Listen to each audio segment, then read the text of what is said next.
that? Okay, there it is, you guys.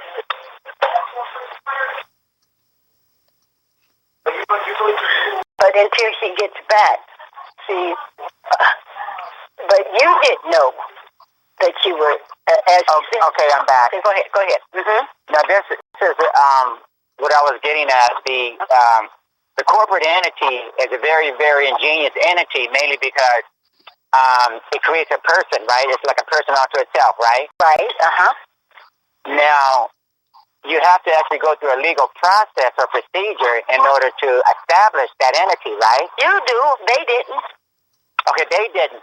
But maybe I misheard you wrong. It sounded like you were saying that even individuals. No, but I'm going to say it again. When you are born, they automatically made you a corporation. Wait. Stop right there, because that's where I'm confused. I don't know how you have that type of entity and the privileges that get as a corporation. Because they never told you they had the privileges. That's been the scheme. That's why I need to pull that up. If you were issued a birth certificate, you were into the scheme unbeknownst to your mother, who was noted on your certificate of live birth as an informant. So you're not aware that you're going into court thinking that you're a human being, and nobody's told you of such things. No, she's not talking about court. She wants to but not as a court, but you're answering. Well, let's keep it really simple. Well, I'm saying you're answering for that corporation. I'm not even talking about court. Doctor, you talk about court. I'm not talking about a court. I'm talking about the fact of the person. Doctor, let me explain it to you. I think I'm following her a little simpler. I'm sorry, ma'am, what's your name? Shirley. Shirley, hold on one second, Shirley. Yes. My name is Mr. Monty Henry, okay? Oh, I'm sorry, Mr. Henry. I'm sorry. Okay, Mr. Henry. No big deal. Go ahead. Okay, listen, I'm gonna go slow with you. Good. When you're born, right, the state the hospital send your birth certificate to the state, the capital of your state. Right. Okay? Then one goes to Washington, D.C. Right. From there, it goes to the Vatican. Now, Mr. Henry's trust account. They never told Mr. Henry of his trust account. Okay. So every time Mr. Henry does, so what they do, they've been trading your birth certificate on the stock market, and it's growing and growing and growing. So every time Mr. Henry buys a car or whatever, or a house, and you sign for it, it automatically just pays for it, but they never tell you. They still make you pay for it, so if you get behind, they come and repossess it.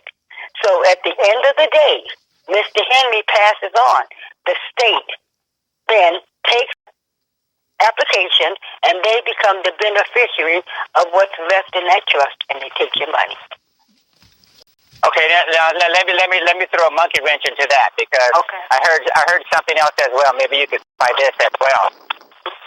You're familiar with the term indentured slave, right? I don't go with that. I don't get into all that. I like to keep it simple, stupid, like the Pope did it. I don't think nobody explained it no simpler. Okay, there's a lot of noise in the background. There's a lot of noise in the background. Who is that? So I think we need to keep it simple, stupid. This is why we're supposed to be going back to the Republic. This is why the Pope is running around the countries, different countries, saying, "Do for the poor," blah, blah, blah. They're going to give us access to our trust. That's why they're going to forgive the debt. Joyce. Even though you got a lot of wind. I'm sorry, there's a lot of noise in the background. Okay, can you please put your phone mute? Okay, so what they're going to do now, they're going to allow you. They're going to say you will take every month, and you will pay for it. Okay, that's what the Pope is promoting. That's what the Pope is promoting. And the President, and this President, both. Okay, right. Right. So therefore, once you get your check, whatever, how much they're going to give you a month, I don't know. If you're on my Facebook, you see some states Some countries have already done it. They've forgiven the debt, and people, whether you work or not, you'll get a check, and you'll pay for it. And that's why they're going to remove all this social programs. Well, that's interesting. What's your name again? I'm sure. Okay, Shirley, that's a very interesting concept because you're saying that I am basically like a corporation traded on an exchange. You were. And I have the Pope was, remember, you were. If you read the article, he's destroyed them. But no more. No more. And this is why all the debt that you have, this is why you're starting to see they're forgiving the student loans. They're going to start giving you all these things because it's already been paid for. So this is why they're going to get rid of Section 8, all of these things. So, therefore, they'll tell you, I'm just going to use an example. Mr. Henry, you got $1 million in your account, but all your bills are paid. We're going to give you $1,000 for the rest of your life, whether you work or not. I'm just using that as a number. That's right. where it's going to go. As opposed to them paying for it like they've been doing, and then you turn around and have to pay for it yourself. They turn back and snatch your house. This whole thing has been a scam. And this is what this president has been to tell the people when he says, I'm going to be a president of exposure. He's telling you, not you, President, in the world, the people are not getting it.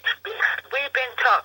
This is what we've been taught. We work hard, we pay for stuff, we pay our tax money. You're not paying your tax money. The tax money, when you see that person on welfare, I'm tired of them being on welfare and they'll never work. No, it's coming off their trust. Off the trust. Off their trust. But and this trust was established specifically when and by who? When you were born, since 1933. It goes back. What year was it? 1933, right? What year was it? Well, Dr. George? well, actually, the SKV trust that we're talking about goes back to British law to 1665 with the first fire of London. But the gold standard. and the gold standard that she's referring to, that Siskiyou Trust, was abridged by the public law that occurred in June 5th, 1933, and the bankruptcy of the United States, which they confiscated the gold from the people and thereby pledged to pay the debts for the people. Now, that's the law. That's public law. And we also have a copy of that. But the thing that we're saying is that this money that you're talking about is actually your signature. We answer in the name. You think that you own your name or you're answering for the name, but you're not realizing that they're talking about a trust in commerce. In commerce. And in commerce, human beings are not supposed to get hurt. This is a part of the universal law that is operational around the globe through the Uniform Commercial Code. You got to slow down for me. I got you. Hold on. You're a little small, too heavy. Okay. Just make sure I understand. Now, you said human beings are not supposed to get hurt. In commerce. In commerce. The The commerce is what actually takes. Go ahead. Go ahead. Tell what commerce is. Okay, commerce is. No, hold on. The term human beings are not supposed to get hurt in commerce. That's I know what liability is in a business sense, but when you tell me my company or I'm not supposed to get hurt, that seems to conclude that, or just that seems to insinuate that I don't have any liability, any risk or exposure. What does that mean? No, because you don't even know about it. That's the whole point. Well, that's what I'm asking. Well, the thing is, if you break into a jewelry store and you shatter the glass, you steal the jewels and you get caught, you end up in jail. Okay. All right? You're not supposed to end up in jail. Right. Oh, I'm not supposed to end up in jail. No. Because that's the trouble. It should have came out for your trust. You paid for the damage in commerce.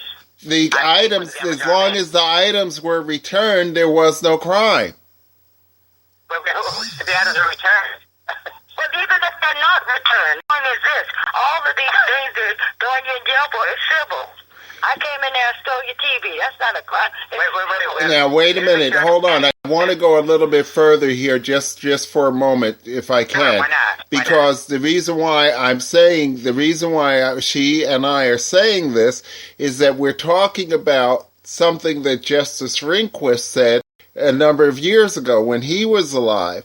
He said that most Americans are in jail voluntarily, meaning that you were not aware of the trust that was created in your name that pays for the activities of the living human being.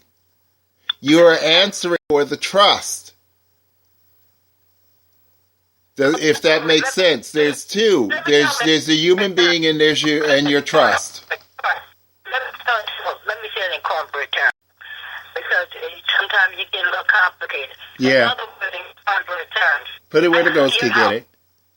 I'm going to jail. Right. And that's not a crime. It's simple. I stole your thing. How much? It's still a crime, though. No, that's what they. No. Listen, follow me. No, that's what they taught you. That's the problem. That is civil. What's supposed to happen? You stole my TV. How much is it? $300. Okay, pay you your $300.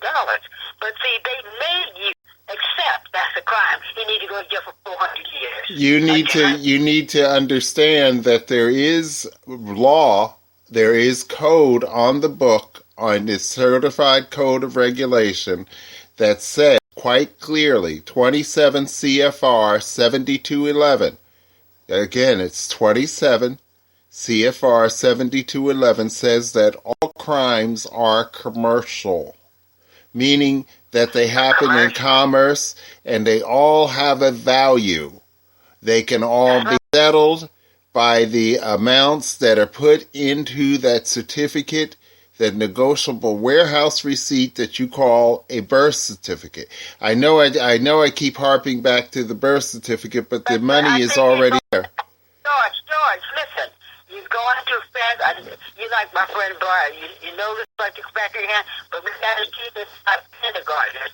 Let me say that to him in conflict terms.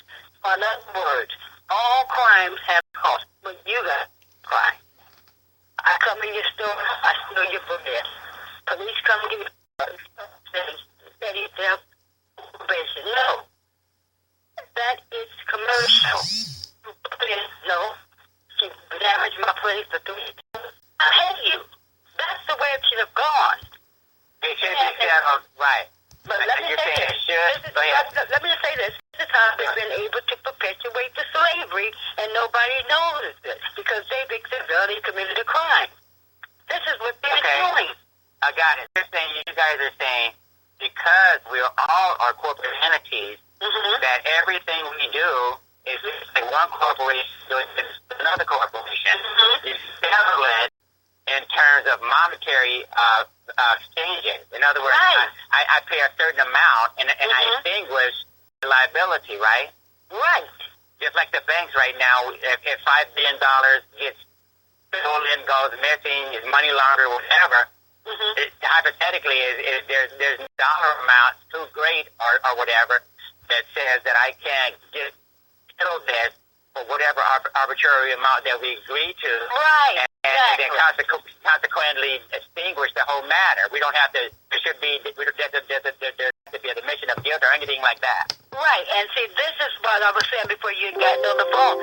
This is how they were able to perpetuate the slavery. They made us to conform in our minds that, they committed a crime, they should go to jail. Most of these crimes are nonviolent crimes. They turn it because they're able to access that trust.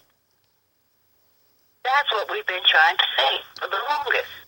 So you're saying now, when you say they access the trust, the courts. The courts access the trust. Yes. And in lieu of the individual being able to take advantage of it. Because how will the individual? Because they never told you about it. That's why it's important. Right. What I put in I just put it in the chat room, and the Pope has told you right there in simple terms. Okay, so let me backtrack a little bit, just in case anybody else is not picking